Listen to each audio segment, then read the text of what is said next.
A igreja primitiva em Jerusalém vivia um período de crescimento exponencial. Desde o dia de Pentecostes, quando o Espírito Santo foi derramado sobre os discípulos, milhares de pessoas passaram a crer em Jesus como o Messias prometido. Este movimento, que inicialmente parecia ser uma seita dentro do judaísmo, rapidamente se destacou como uma força espiritual transformadora. O fervor e a comunhão entre os irmãos eram evidentes, com reuniões diárias, orações constantes e o partir do pão em sincera alegria e generosidade. No entanto, à medida que o número de fiéis aumentava, também cresciam as necessidades da comunidade. Muitos dos novos convertidos eram viúvas, pobres e pessoas em situação de vulnerabilidade. Esses grupos dependiam fortemente do apoio da igreja para sobreviver. Apesar do desejo de ajudar, os apóstolos se viram sobrecarregados, pois precisavam equilibrar o serviço comunitário com a pregação do evangelho e a oração. A tensão começou a surgir entre os crentes, especialmente entre os judeus helenistas, que sentiam que suas viúvas estavam sendo negligenciadas na distribuição diária de alimentos. Percebendo a gravidade da situação, os apóstolos convocaram uma reunião com toda a congregação. Ali, anunciaram uma solução que mudaria para sempre a estrutura da igreja. Não é justo que deixemos de pregar a palavra de Deus para servir às mesas, disseram. Portanto, irmãos, escolham dentre vós 7 homens de boa reputação, cheios do Espírito Santo e de sabedoria, para que possamos designá-los para essa tarefa, enquanto nos dedicamos à oração e ao ministério da palavra. Assim está escrito em Atos, capítulo 6, versículos 2 a 4. A escolha foi feita com grande cuidado. Entre os escolhidos estava Estevão, descrito como um homem cheio de fé e do Espírito Santo. Desde o início, Estevão se destacou entre os demais por sua sabedoria, integridade e profunda devoção a Deus.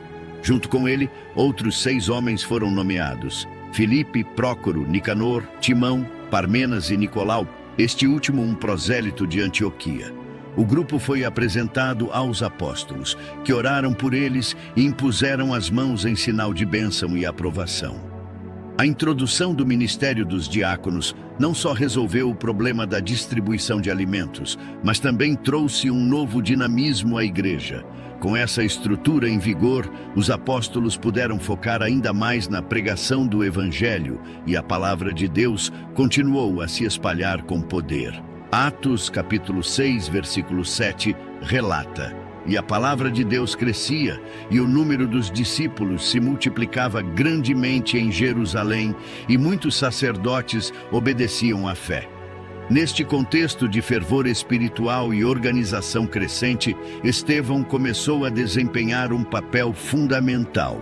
Não se limitando ao serviço de distribuição, ele se destacava em todas as áreas de sua vida espiritual. Seu nome passou a ser associado não apenas ao cuidado prático, mas também à sabedoria e ao poder, pois Deus realizava grandes sinais e maravilhas através dele. Estevão era um verdadeiro exemplo do que significava servir ao próximo com amor e dedicação, sendo sempre guiado pelo Espírito Santo. Estevão rapidamente se destacou como um dos líderes mais influentes da igreja primitiva. Embora sua principal tarefa fosse a distribuição de alimentos e o cuidado das viúvas, sua vida demonstrava que seu chamado ia muito além do serviço prático. Estevão era um homem cheio de fé e poder, e suas ações refletiam a presença de Deus em cada aspecto de sua vida. Ele não apenas servia, mas também pregava e realizava milagres, consolidando-se como uma figura central na comunidade cristã em Jerusalém. A Bíblia, em Atos, capítulo 6, versículo 8, declara: Estevão, cheio de graça e de poder, fazia grandes maravilhas e sinais entre o povo. Essas palavras ressaltam a profundidade espiritual de Estevão e a maneira como Deus o usava para manifestar o seu poder. Milagres ocorriam enquanto ele interagia com a comunidade, trazendo cura e esperança para muitos que o cercavam. Suas ações eram um testemunho vivo do poder transformador do Evangelho. O impacto de Estevão não era apenas visível nos milagres que realizava, mas também em sua sabedoria e no amor que demonstrava. Seu serviço às viúvas e aos necessitados era feito com um coração puro e altruísta. Ele via cada ato de caridade como uma extensão da obra de Cristo, reconhecendo que servir aos outros era, na verdade, servir ao próprio Deus. Em cada interação, ele refletia a compaixão e a misericórdia que aprendia dos ensinamentos de Jesus. Além de suas atividades no dia a dia, Estevão era um pregador eloquente, conhecido por sua habilidade em comunicar as verdades do Evangelho. Ele se envolvia em discussões públicas, defendendo com fervor a fé cristã e enfrentando aqueles que se opunham à mensagem de Cristo.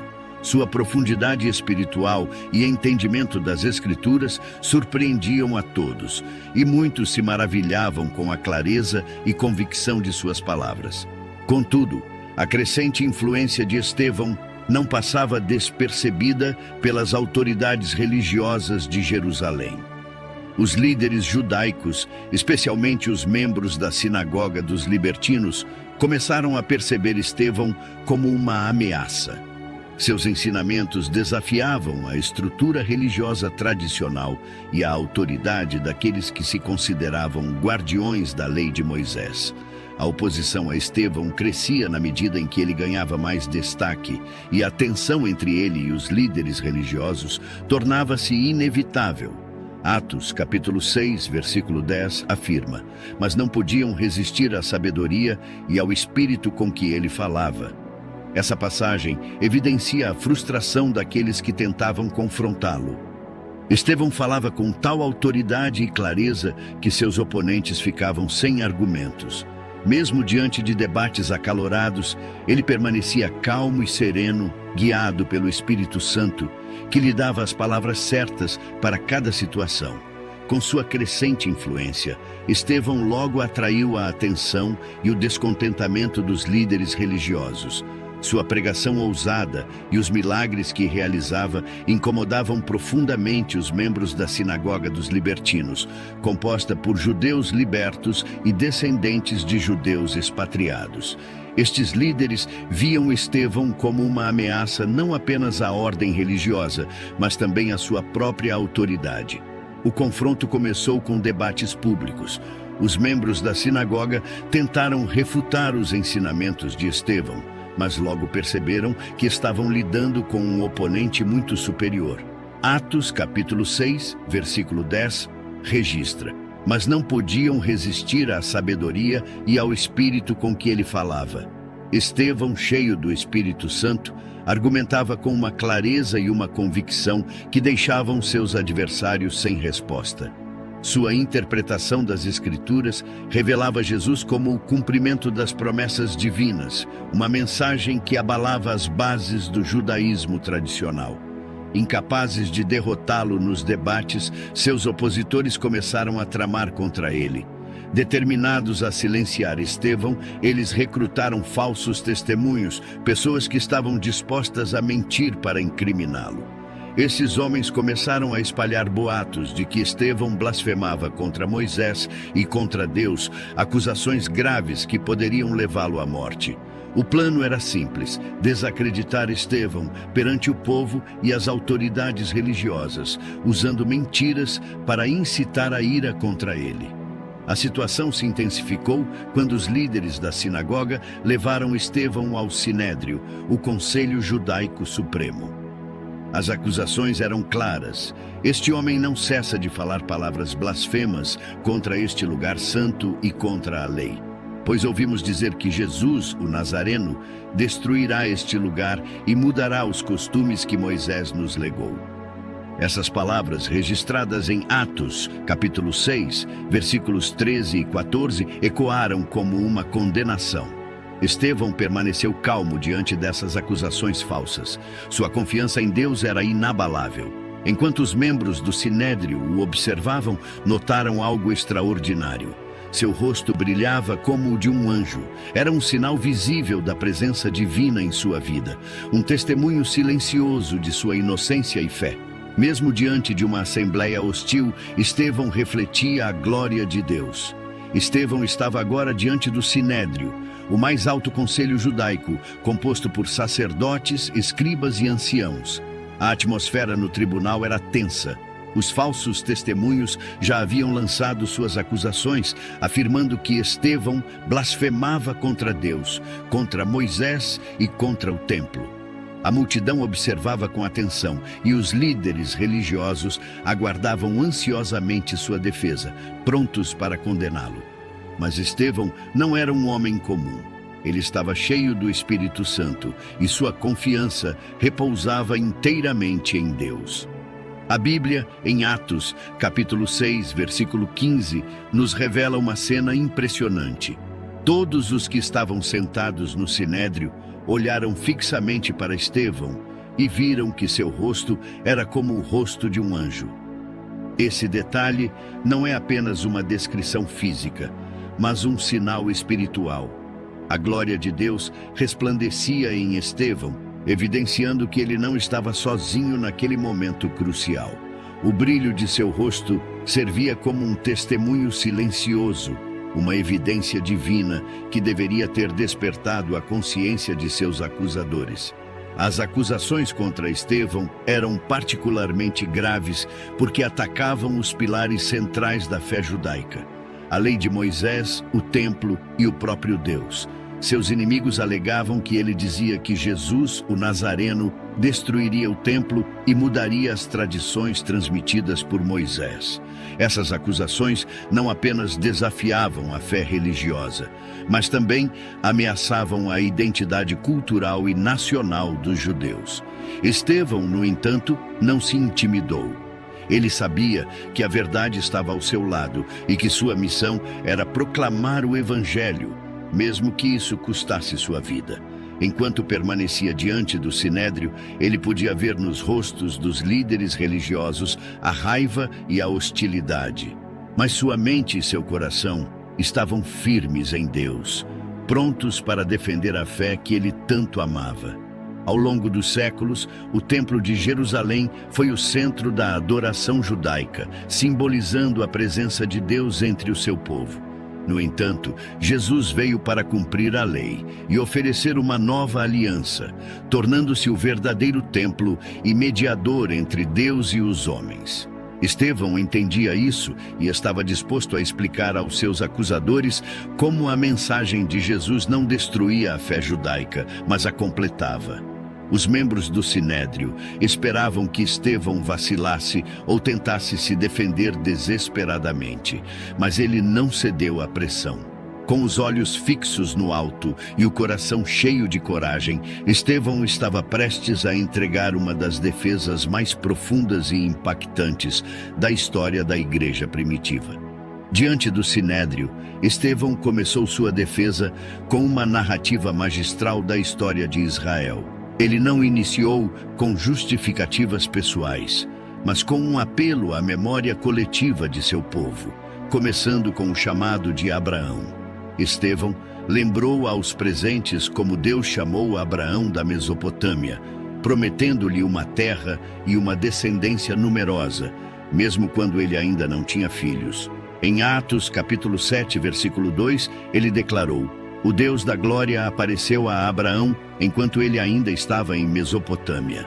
De forma eloquente, Estevão guiou o Sinédrio através das gerações, recontando a fidelidade de Deus em meio à constante rebeldia de seu povo. Ele falou sobre José, vendido como escravo por seus próprios irmãos, mas elevado por Deus a uma posição de liderança no Egito. A história de José serviu como um paralelo sutil à rejeição de Jesus pelos líderes religiosos, que, assim como os irmãos de José, rejeitaram aquele que Deus havia escolhido para salvar o seu povo. Estevão continuou com Moisés, um dos maiores heróis da fé judaica. Ele lembrou como Moisés foi chamado por Deus para libertar os israelitas da escravidão no Egito, mas também como ele foi rejeitado por seu próprio povo. Em Atos, capítulo 7, versículo 35, Estevão enfatizou: este Moisés, a quem eles rejeitaram, dizendo: quem te constituiu governante e juiz, foi enviado por Deus como governante e libertador. Estevão usava a história de Moisés para apontar uma tendência recorrente. O povo de Deus frequentemente rejeitava os enviados divinos. Em seguida, ele falou sobre o tabernáculo e o templo, os símbolos da presença de Deus entre os israelitas. Embora esses lugares fossem sagrados, Estevão lembrou que o Altíssimo não habita em templos feitos por mãos humanas. Ele citou o profeta Isaías dizendo: o céu é o meu trono e a terra é o estrado dos meus pés. Que casa vocês me construirão? Diz o Senhor. Essas palavras, encontradas em Atos, capítulo 7, versículos 48 e 49, destacavam que Deus não estava limitado a um local físico, desafiando a visão restrita que muitos tinham do templo. Mas o momento mais poderoso do discurso de Estevão veio quando ele confrontou diretamente o Sinédrio. Ele declarou, com ousadia e verdade: homens de dura cerviz e incircuncisos de coração e de ouvidos, vocês sempre resistem ao Espírito Santo. Assim como fizeram os seus pais, vocês também fazem. Essa acusação, encontrada em Atos capítulo 7, versículo 51, atingiu profundamente os líderes religiosos. Estevão os acusava de seguir o mesmo padrão de rebeldia e rejeição que caracterizou os antepassados de Israel. Com essa declaração, Estevão expôs o pecado dos líderes. Eles haviam traído e assassinado o justo, o Messias prometido. Sua defesa não era apenas uma recapitulação da história de Israel, mas uma acusação direta e profética. Ele mostrou como os líderes religiosos haviam rejeitado o cumprimento das promessas de Deus, resistindo à obra do Espírito Santo e condenando o próprio Filho de Deus. A tensão na sala atingiu seu ápice.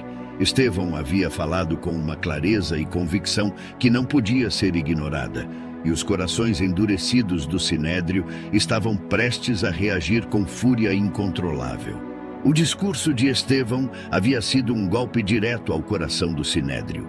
Suas palavras, cheias de verdade e convicção, não deixaram margem para dúvidas.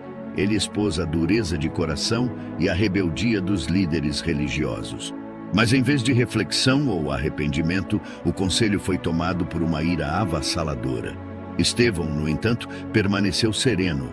Sua confiança não estava nos homens, mas em Deus. Nesse momento crítico, Estevão experimentou algo extraordinário. Atos, capítulo 7, versículos 55 e 56, narra: mas Estevão, cheio do Espírito Santo, fitou os olhos no céu e viu a glória de Deus e Jesus em pé à direita de Deus. E disse: vejo os céus abertos e o Filho do Homem em pé à direita de Deus. Essa visão não era apenas um consolo pessoal, mas uma confirmação celestial de que ele estava no caminho certo, defendendo a verdade até o fim. A expressão "o Filho do Homem em pé" é particularmente significativa. Em toda a Escritura, Jesus é geralmente descrito como sentado à direita de Deus, indicando sua posição de autoridade e descanso após completar sua obra redentora. No entanto, aqui ele está de pé, como se estivesse recebendo Estevão, pronto para acolher o primeiro mártir da igreja. Essa imagem poderosa fala do cuidado e da aprovação de Cristo pelo sacrifício iminente de seu servo. Enquanto Estevão contemplava essa visão gloriosa, a ira do Sinédrio explodiu. Eles taparam os ouvidos e, gritando em alta voz, avançaram contra ele com violência. O contraste entre a paz celestial de Estevão e a fúria descontrolada dos líderes religiosos era evidente. Estevão estava em comunhão com Deus, enquanto seus acusadores se afundavam em trevas espirituais. Incapazes de conter sua raiva e cegos pelo ódio, os líderes religiosos arrastaram Estevão para fora da cidade. Esse gesto era simbólico e prático. De acordo com a lei judaica, execuções não poderiam ser realizadas dentro dos muros sagrados de Jerusalém. Estevão sabia que sua hora havia chegado. Ele não ofereceu resistência. Sua fé estava inabalável e seu coração permanecia focado em Deus. O local de sua execução era árido e silencioso, um contraste gritante com o caos que o trouxera até ali. Os acusadores, em um ato de aparente obediência à lei, começaram a tirar suas capas e as colocaram aos pés de um jovem chamado Saulo. Esse detalhe, registrado em Atos, capítulo 7, versículo 58, indica a presença de Saulo, que mais tarde se tornaria o apóstolo Paulo. Naquele momento, porém, ele consentia com o apedrejamento de Estevão. Enquanto as pedras começavam a voar, Estevão levantou sua voz, mas não para amaldiçoar ou clamar por vingança. Em vez disso, ele orou: Senhor Jesus, recebe o meu espírito. Suas palavras ecoavam as de Jesus na cruz, mostrando que mesmo em seus últimos momentos, Estevão seguia os passos do seu mestre. As pedras continuavam a atingi-lo, causando dor e sofrimento, mas sua mente permanecia focada no céu, onde ele havia visto o Filho do Homem em pé à direita de Deus. Em seus últimos instantes, Estevão fez outra oração, ainda mais surpreendente: Senhor, não lhes imputes este pecado. Assim como Jesus havia perdoado aqueles que o crucificaram, Estevão demonstrou um amor extraordinário ao perdoar seus executores. Atos, capítulo 7, versículo 60, conclui: E tendo dito isto, adormeceu. A morte de Estevão foi descrita como um sono, enfatizando a paz que ele encontrou mesmo em meio à violência. O martírio de Estevão marcou um ponto crucial na história da igreja primitiva. Ele foi o primeiro a dar sua vida pela fé em Jesus, tornando-se um exemplo de coragem e fidelidade que inspiraria gerações de cristãos.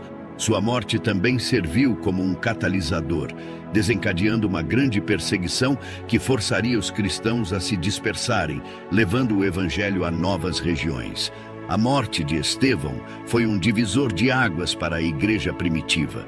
Até então, os cristãos desfrutavam de um período de relativa paz em Jerusalém, mas o martírio do primeiro diácono trouxe consigo uma onda de perseguição sem precedentes. Atos, capítulo 8, versículo 1, descreve: E naquele dia levantou-se grande perseguição contra a igreja que estava em Jerusalém, e todos foram dispersos pelas regiões da Judeia e de Samaria, exceto os apóstolos. Essa dispersão, embora trágica, resultou na expansão do evangelho para além das fronteiras de Jerusalém. Estevão, mesmo em sua morte, continuou a influenciar profundamente o curso da história cristã. Sua coragem e fé inabalável serviram como um exemplo para os crentes que enfrentavam perseguições. Muitos dos que fugiram de Jerusalém levaram consigo a mensagem de Cristo, espalhando as boas novas em novas regiões e cumprindo assim a missão que Jesus havia dado aos seus discípulos de fazer discípulos de todas as nações. Mas talvez o impacto mais surpreendente de Estevão tenha sido sobre Saulo, o jovem fariseu que presenciou seu apedrejamento. Saulo, que mais tarde seria conhecido como o apóstolo Paulo, era um feroz perseguidor da igreja. Ele consentiu com a morte de Estevão e logo depois liderou campanhas para prender e maltratar cristãos. No entanto, a lembrança de Estevão e de suas palavras finais de perdão deve ter ressoado em sua mente, plantando uma semente que Deus eventualmente faria crescer. A conversão de Saulo ocorreu em um caminho que ele conhecia bem. Enquanto viajava para Damasco com a intenção de perseguir mais cristãos, ele teve um encontro transformador com o próprio Cristo. Atos, capítulo 9, versículo 4, registra: Saulo, Saulo, por que me persegues?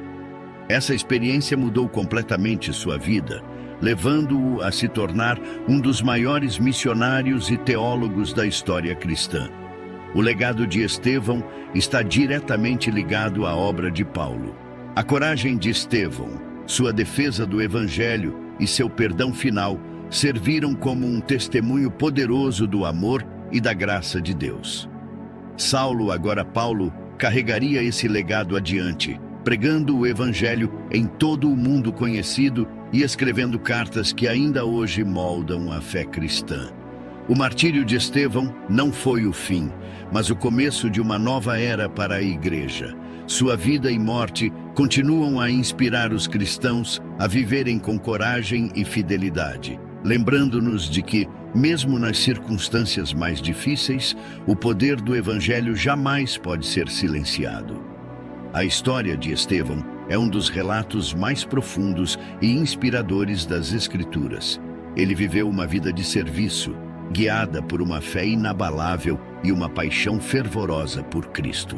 Mesmo diante da oposição, sua coragem brilhou intensamente.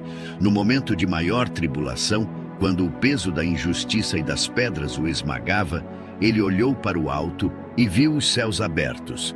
Essa visão não apenas sustentou seu espírito, mas revelou uma verdade eterna. O sofrimento terreno é temporário, mas a glória de Deus é eterna. Estevão nos ensina que a verdadeira vitória não é a ausência de sofrimento, mas a permanência na fé diante das adversidades. Sua vida e morte apontam para uma realidade maior, onde os propósitos de Deus prevalecem, mesmo quando os caminhos parecem escuros. Sua última oração, pedindo perdão para os que o apedrejavam, ecoa o amor incondicional de Cristo, provando que o coração de um verdadeiro discípulo está sempre voltado para o perdão e a reconciliação. O impacto de Estevão transcende seu martírio. Sua vida pavimentou o caminho para a expansão do Evangelho e serviu como catalisador para a transformação de Saulo em Paulo, o apóstolo dos gentios. Esse legado nos lembra que, mesmo nos momentos de maior dor, Deus está operando algo grandioso e eterno. O sangue de Estevão não foi derramado em vão. Ele regou o solo de uma nova era, onde a mensagem de Cristo continuaria a se espalhar, alcançando as extremidades da terra. A história de Estevão nos convida a refletir sobre o que significa ser um verdadeiro seguidor de Cristo. Estamos dispostos a permanecer firmes em nossa fé, mesmo quando confrontados por desafios? Estamos prontos para perdoar aqueles que nos ofendem, assim como Estevão perdoou seus algozes. E, acima de tudo, estamos preparados para viver e morrer com os olhos fixos no céu, sabendo que a glória de Deus nos aguarda. Que a vida de Estevão nos inspire a viver com coragem, servir com amor e testemunhar com ousadia. Afinal, como ele, somos chamados a ser luz em meio às trevas, proclamando a esperança que há em Cristo. E quando as dificuldades vierem, que possamos nos lembrar de que, assim como Estevão, somos sustentados pela promessa de que o Filho do Homem está sempre conosco, de pé, à direita de Deus, pronto para nos receber em sua glória. E hoje, se você deseja se reconciliar com nosso Salvador Jesus Cristo, por ter se afastado dos caminhos, ou quer iniciar uma nova jornada rumo à salvação eterna, comente aqui embaixo: eu te aceito, Senhor Jesus, como meu único e suficiente Senhor e Salvador da minha vida. Até a próxima.